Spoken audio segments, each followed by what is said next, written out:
Igor Bilimov, je suis le délégué général de la Fédération des industries ferroviaires, la fédération qui regroupe tous les métiers industriels de la signalisation, de l'infrastructure, du matériel roulant ou de la maintenance.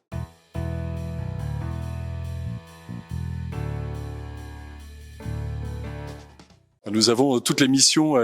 habituelles d'une organisation professionnelle dans le domaine technique, tout d'abord, avec la normalisation, la veille technique, l'animation qu'on fait au travers de la vie de nos groupements métiers. Nous avons également tout ce qui touche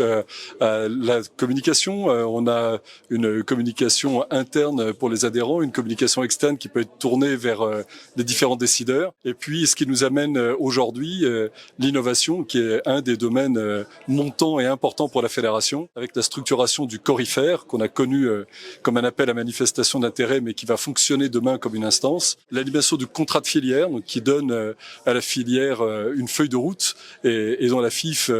essaye de coordonner les actions. Et puis aujourd'hui, avec une intervention sur la formation et l'emploi, avec l'EDEC, qui est un projet structurant qui permettra à la filière de développer des actions en matière de formation continue, formation permanente et d'attractivité.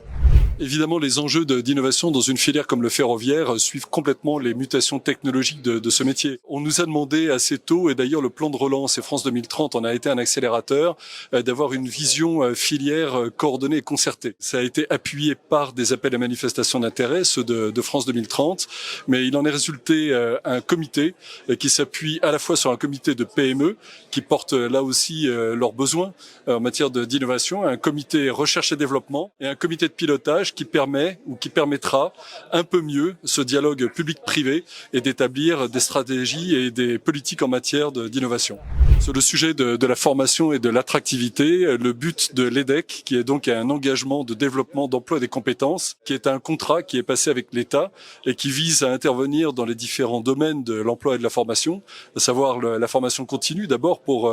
les salariés qui sont dans les entreprises et qui ont besoin d'élever ou de changer de niveau de compétences, que ce soit également au niveau de la cartographie de ces métiers pour connaître les besoins et anticiper les besoins de demain en adaptant peut-être des formations qui peuvent être également des formations initiales, des formations de type ingénieur, mais aussi des formations dans tous les autres métiers qui ne manqueront pas d'arriver. Et pour permettre à ces deux objectifs d'être traités, on va le faire en augmentant peut-être la notoriété du ferroviaire, augmenter son attractivité auprès de différents publics, et ça avec différents procédés, évidemment des procédés de vidéo, de support média. Ça peut être des salons, ça peut être des sites dédiés, mais ça peut être toute forme d'opération que nous pourrons mener dans les différents endroits où nous trouverons les publics du ferroviaire. Ferrocampus Days porte bien son nom parce que j'ai eu la chance de participer sur 2 journées au Ferrocampus et je pense que c'est un peu cette richesse qu'on retrouve dans cette deuxième journée, non seulement au niveau des tables rondes, mais de toute la diversité des acteurs qui vont composer ce public et cette dynamique de Ferrocampus, parce qu'on peut vraiment parler de dynamique. Et c'est une des raisons pour lesquelles la FIF a été un des membres permanents, un des membres fondateurs depuis l'origine,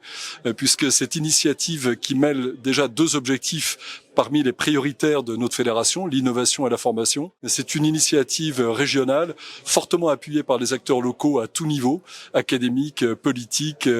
industriels, opérateurs. Et la FIF est très fière d'y participer et d'y avoir participé aujourd'hui.